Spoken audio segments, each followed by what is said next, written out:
What's up, everybody? It's your favorite Auto-Tunes favorite nerd, and today we are looking at the Transformers RED Soundwave to wrap up our 3 bots that we're looking at from this line. And I'm anxious to do so. Probably have some in-depth afterthoughts on the Patreon. But this one is one I was most looking forward to. Not sure how it's going to fare, but we will look together. But in order to do that, we got to start with accessories. He comes with left and right trigger finger hands. That's in addition to the fist hands that we saw in the opening footage.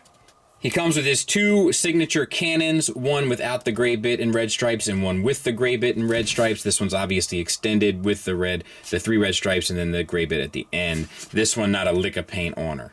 That'll peg into his shoulder just fine. And he'll hold it just fine, but it is, once again, a bear to get in his hand, and I think I've put some stress marks on it in the process of doing so. And he comes with 1 laserbeak tape. As you can see, it's got the gray and red paint added on there on both sides. Decent enough sculpt. That'll fit in his chest just fine. This button here is supposed to, I think, eject it in some kind of way, but it really doesn't do much of anything. It's a very weird, I don't know, maybe I don't have it quite right, but I feel like it's supposed to push up against this. When you press this, it's supposed to kind of eject the tape out. It's not really effective.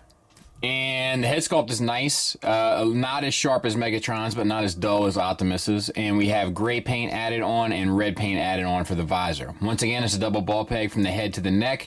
That'll get you up to there, down to there, which is very nice. And then a swivel, confused dog look. All right, for the abdomen here, we have really nice yellow paint around here on this translucent plastic. Let me see if I can get this open again. I'll never be able to get it. There it is. Very tight fit, tolerance-wise, once again. But like as you can see, it's seamless. You know, purple paint on the Decepticon symbol. Actually, is that a decal? It might be a decal. No, but I think it's sculpted on. Either way, it looks good. We have a waist swivel. No issues there. And we have shoulders. So we have a disc hinge. Acts as a universal joint. Get you up to there. I gotta sneeze. Ugh. I feel like it's one of 2. Anyway, 90 degrees, which is nice. Swivel around. You even get a little bit of a butterfly joint. So added bonus. Bicep swivel. We have the pin issue here. For those not keeping up with these videos, they basically produced all these pins in one color. And as a result, well, oh, you know what? They didn't. So if they were making gray pins here, why wouldn't they just make gray pins for down here? And if they were making blue pins here, why wouldn't they make blue pins for up there? Stuff like that drives me nuts. Double jointed elbow, the first we've seen for the full run, which is nice. Red paint around the wrist there, wrist swivel and hinge in out. Same for the other side. Gray paint on the pelvis, looks good. T-jointed ball joints get you out to there.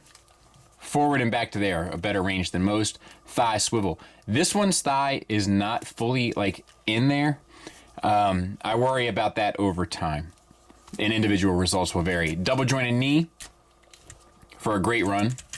Then we have yellow paint and gray paint down here. And then we have the feet. On disc hinges, you get up to there, down to there, and a rocker where they peg in. So a little bit of range on all 3, which is nice. So yeah, I would put him probably behind Megatron, but ahead of Optimus. And once again, finally, there they all are together, all the same size. I'm not sure what that means for the future of the line, but it gives us an idea of how they will look together if you were to buy all 3. There he is with Luke and Deadpool, in case you were curious. And there he is next to a Masterpiece car to hopefully give you some idea.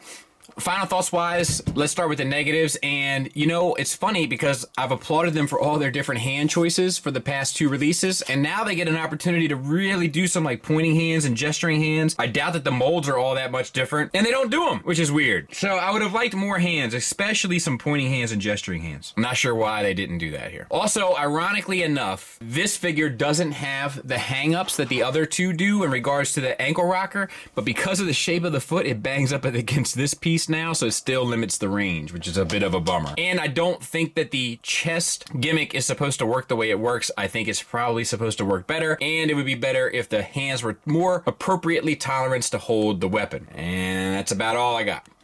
Positives wise, they end up doing a bit better here for a number of different reasons. Double jointed elbows. Obviously they did that so that they could pull off this gimmick that we're looking at now. However, it makes a big difference, and they should probably never do single jointed elbows again. It just makes the figure all that more fluent. They did a great job once again on the paint, the appropriate colors, and that yellow looks crisp. The articulation works fairly well across the board. Once again, with the exception of the ankle rockers, they really got to sort that out. And I'm starting to have more fun as I mess with these figures. This is my third one in a row, and I'm starting to kind of enjoy them. So something to be said for that as well. I do still think that Megatron is the best of the three, this one being a close second, and then Optimus coming in at a far third. I want to shout out Calum and give him a thanks and a kudos once again for helping me take a look at these guys so early, and thank you for listening. Thanks for watching. Until next time.